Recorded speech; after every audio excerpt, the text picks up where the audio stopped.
paz do Senhor, meus amados irmãos, minhas irmãs.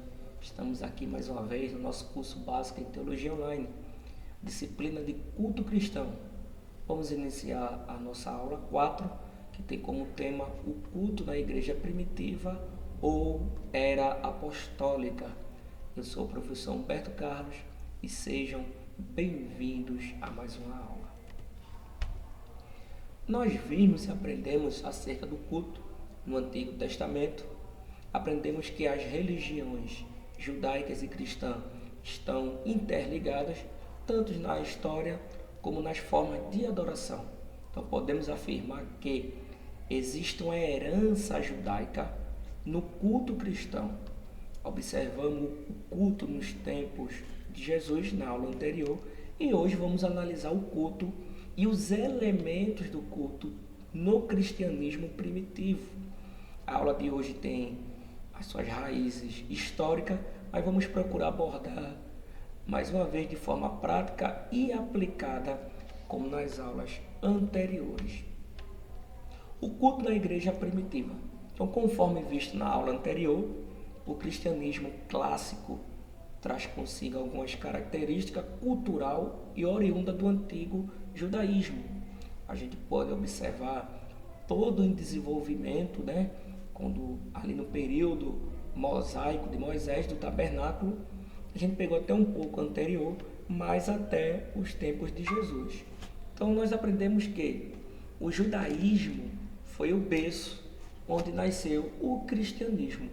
Por isso a gente vem tocando tanto nessa tecla que o culto cristão ele herdou do judaísmo, tá bom?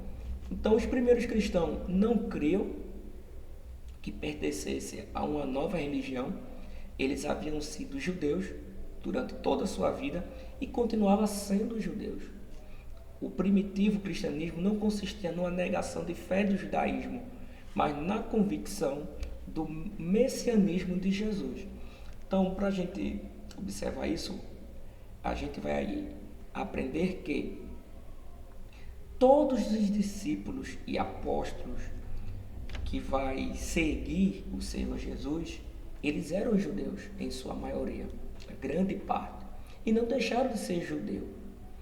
Entretanto, a gente vai observar que existe um elemento aqui muito importante, que é o messianismo da pessoa bendita do Senhor Jesus Cristo. Certa vez o Senhor Jesus vai fazer uma certa pergunta em Mateus 16,15, mas vós, quem dizeis que eu sou? E ali o apóstolo Pedro vai afirmar, tu és o Cristo, o Filho do Deus vivo.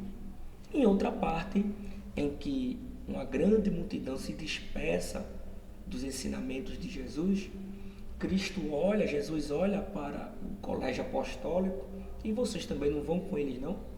Não vão se embora junto com eles?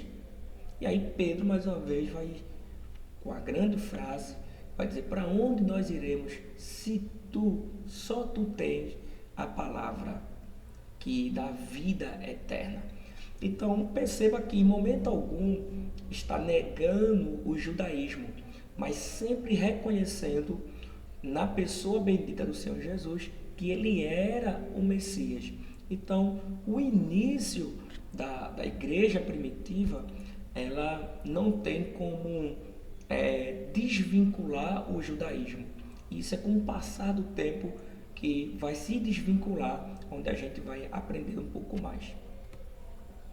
Então, há uma fase na história do cristianismo, cerca de 30 depois de Cristo, ou seja, poucos anos após a sua ressurreição de Jesus, que é chamada de Era Apostólica, ou Igreja Primitiva.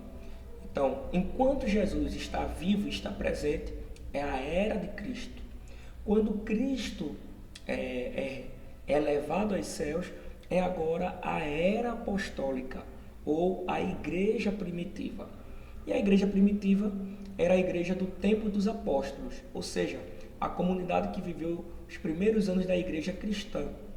A história da igreja primitiva se desenvolveu desde a primeira metade do século I depois de Cristo até o final do século e o início do segundo, quando provavelmente morreu João, o último apóstolo de Jesus. Então, quando a gente fala de era apostólica ou igreja primitiva, é esse período aí dos apóstolos, até quando o apóstolo João morre. Então, assim, quando a gente aprende sobre a história da igreja. Depois vai vir o período dos pais da igreja. A aula de hoje não é sobre a história da igreja, mas sobre o culto cristão na igreja primitiva. Estou trazendo essa informação para que a gente possa entender o contexto onde nós estamos pisando e aprendendo nesse momento. Então é amplamente aceito pelos estudiosos que a igreja primitiva teve a origem no dia de Pentecostes, com o derramamento do Espírito Santo. Então, a maioria dos teólogos, historiadores, vão afirmar que o início dessa igreja primitiva, ela vai dar início no dia de Pentecostes, quando há o derramamento do Espírito Santo, em Atos, capítulo de número 2. Então, a gente aprende que a igreja primitiva, ela vai surgir após a ressurreição de Cristo, no momento da era apostólica, e sua inauguração é ali no dia de Pentecostes. A liderança da igreja primitiva, então, ao lado de Pedro, o apóstolo João foi o outro líder de destaque da igreja primitiva. Ele era uma das colunas da igreja de Jerusalém. O apóstolo Paulo também foi uma das maiores lideranças da igreja primitiva. E em suas viagens missionárias, o apóstolo Paulo fundou várias comunidades cristãs que fizeram a igreja primitiva expandir e crescer. Então, além dos apóstolos, outros nomes influentes também foram muito ativos na igreja primitiva, entre eles Estevão, Filipe, Tiago, Judas, Barnabé, Silas, Marcos, Lucas, Timóteo, Tito, Apolo. Então, vários nomes vão surgir. É nesse ambiente que vamos estudar os elementos do culto da igreja primitiva e da era apostólica. Então vamos lá. Primeiro, não havia uma oposição dos cristãos ao judaísmo, e sim o contrário. Então os cristãos pregavam que a era messiânica já havia chegado e anunciavam Jesus como Salvador e o Messias. Mas os judeus não aceitavam tal pregação e continuavam esperando o Messias. Então, por isso, no início, o cristianismo foi considerado um ramo defeituoso do judaísmo. Nesse período, o cristianismo é chamado de seita judaica. E aqui uma grande ênfase e de grande importância vai entrar aqui a figura de Gamaliel. Porque Gamaliel, ali no concílio, na sinagoga, ali ele vai dizer assim, olha, muitas outras seitas surgiram como essa.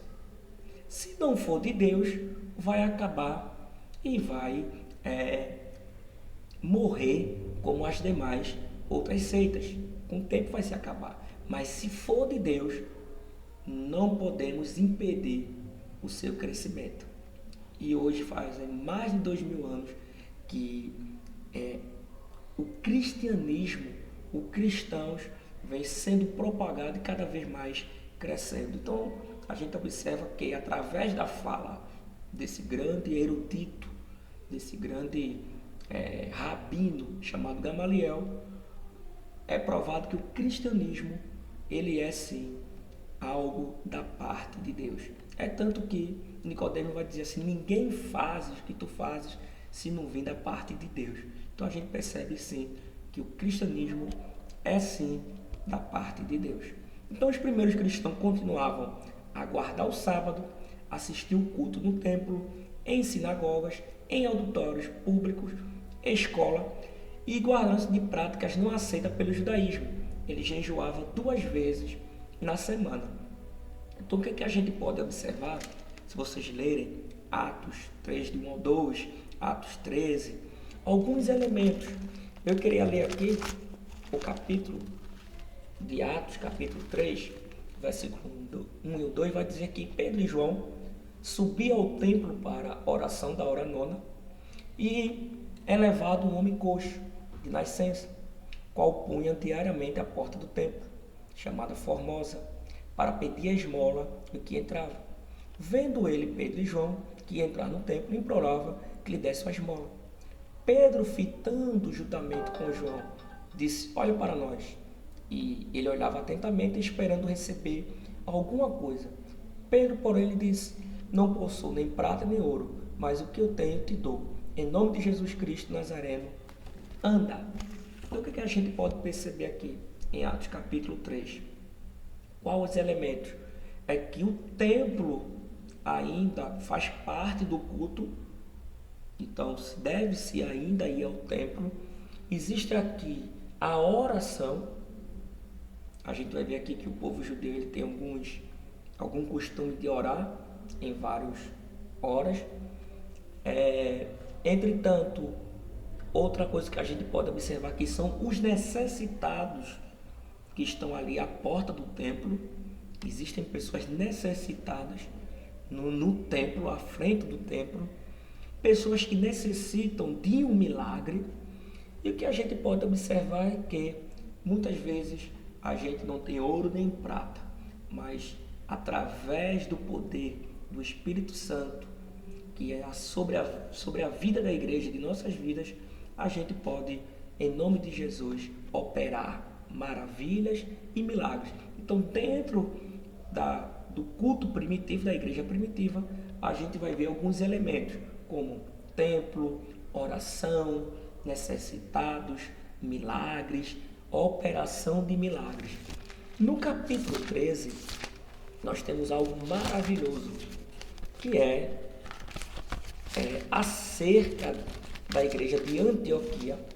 Capítulo 13, do 1 ao 3, vai dizer assim: e havia na igreja de Antioquia profetas, mestres, Barnabé, Simão, por sobrenome Níger, Lúcio, Cirene, Manaém, Colasso de Herodes, Tetarca, Saulo, e servindo eles ao Senhor, jejuando, disse o Espírito Santo: separai-me agora Barnabé e a Saulo para a obra que eu os tenho chamado.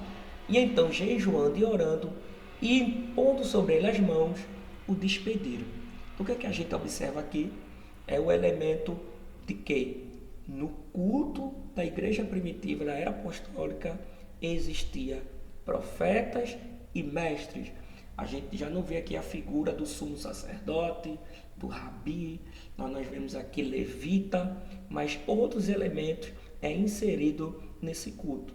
E vai dizer que servindo, essa palavra servindo aqui é esforço físico, aqui é trabalho. Servindo eles ao Senhor e jejuando. Então a gente vai ver mais um elemento, que é o jejum. Disse o Espírito Santo, outro elemento, a presença do Espírito Santo na igreja primitiva: separai-me agora. Então a gente vai ver também que dentro do culto da igreja primitiva, a presença do Espírito Santo fala e chama e separa homens para a sua obra e para a obra missionária. E aqui, impondo sobre ele as mãos, o despediram. Então há um elemento agora novo, que é a imposição de mãos para operação ali de uma atividade. Então creia no poder do milagre e da autoridade que Jesus tem dado à sua igreja e da imposição de mãos. No capítulo 16, nós vamos ver aqui que Paulo ele procurava uma sinagoga dia de sábado, não encontra, e ali ele vai à beira do rio, e ali ele encontra algumas mulheres, e ali ele começa a pregar o evangelho.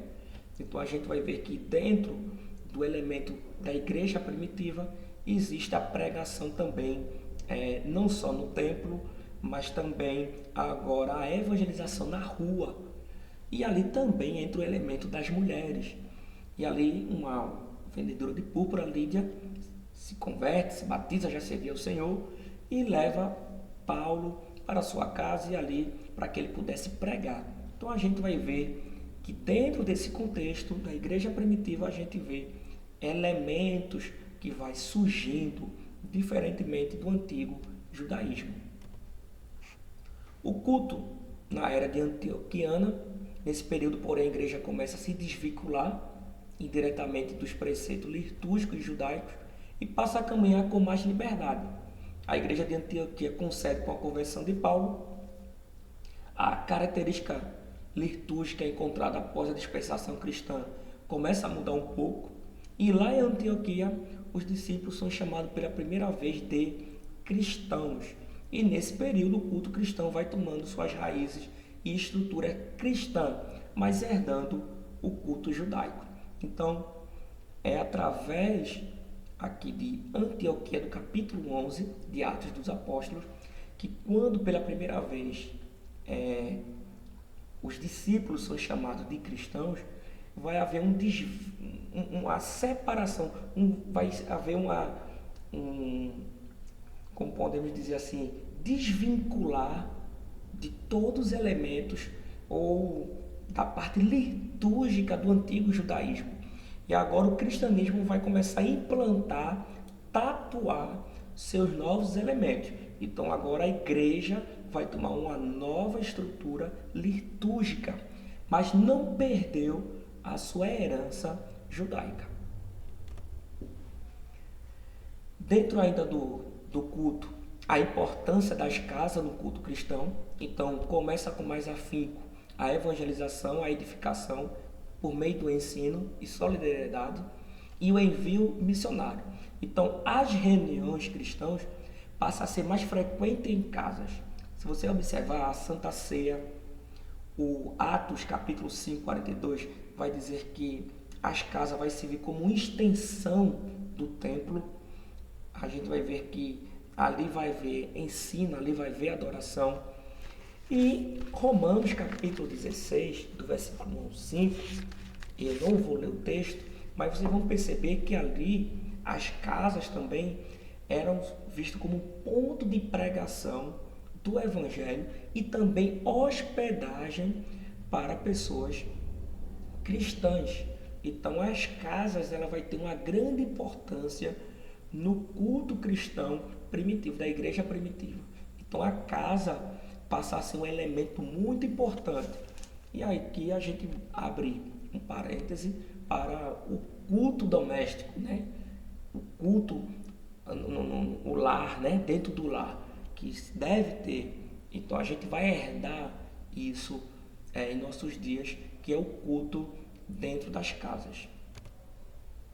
Então o culto continha salmo, doutrina, revelação, língua, interpretação, e o objetivo de cada elemento litúrgico era a edificação dos participantes, tudo debaixo de ordem e decência. Como nós vamos observar em 1 Coríntios, capítulo 14, o apóstolo Paulo vai dizer que existem todos esses elementos, mas que tudo seja feito debaixo de ordem e decência. Então em Coríntios havia uma confusão na hora do culto. O apóstolo Paulo vai dizer assim, olha, continue tendo os salmos, a doutrina, a revelação, as línguas, a interpretação, mas com ordem e decência. Então, é mais um elemento que nós vamos ver surgindo aí. Champlin entende que, no decorrer do culto, deveria haver pessoas específicas para exercer o elemento litúrgico, ou seja, pessoas preparadas e dotadas do dom específico para aquela atividade. Então, Champlin vai dizer que, dentro da igreja primitiva, quem cantava os hinos, os salmos, eram pessoas que de fato eram da parte da área da música, do louvor e da parte musical. Então eram pessoas preparadas para aquilo. Para o ensino, para a doutrina, os apóstolos e pessoas que vão surgir também capacitadas. E revelação, língua, interpretação de línguas, aí já é uma distribuição de dons que é para a igreja, e também a interpretação. Então a gente vai observar que dentro desses elementos, cada um na sua área que o Espírito Santo tem dado para a igreja. Então cada um vai exercer o seu ministério dentro da igreja, dentro do culto, naquilo qual foi separado pelo Espírito Santo. Umas curiosidades que a gente pode ter é que, vamos dizer assim, curiosidades e alerta no culto na igreja primitiva. A curiosidade é a participação das mulheres, né? O alerta, o perigo de mentir no culto. Se você observar do capítulo 5, Ananias e Safira vai mentir para os apóstolos e ali diante da assembleia do culto, eles morre o marido, depois morre consequentemente a esposa. O perigo de dormir no culto, infelizmente algumas pessoas ainda adotam, eu ri agora porque é normal e comum nos nossos dias algumas pessoas dormirem. Atos capítulo 20, versículo 9 vai dizer que um jovem chamado Eutico, que estava sentado numa janela, adormecendo profundamente durante o prolongado discurso de Paulo, vencido pelo sono, caiu do terceiro andar de baixo e foi levantado morto. Então a gente observa o perigo que é dormir no culto. O perigo é que pode dormir espiritualmente e pode dormir fisicamente, como aconteceu com Eutico. Então serve de alerta. Mas algo que fica marcado na igreja primitiva está em Atos capítulo 2, do versículo 42 a 47, que vai dizer que elementos importantes, o ensino, a comunhão, o temor e a alegria e a unidade geraram crescimento para a igreja primitiva. Então são elementos indispensáveis dentro do culto da igreja primitiva. Era o ensino, a comunhão, o temor, a alegria e a unidade que geraram todo esse crescimento. Tá bom? Então que Deus vos abençoe, permaneçam sempre ligados em nossas aulas. Deus tem abençoado, quero desde já louvar a Deus pela vida e cada um de vocês que vem acompanhando todo nossa jornada de ensinos. Então que Deus vos abençoe e até a próxima aula.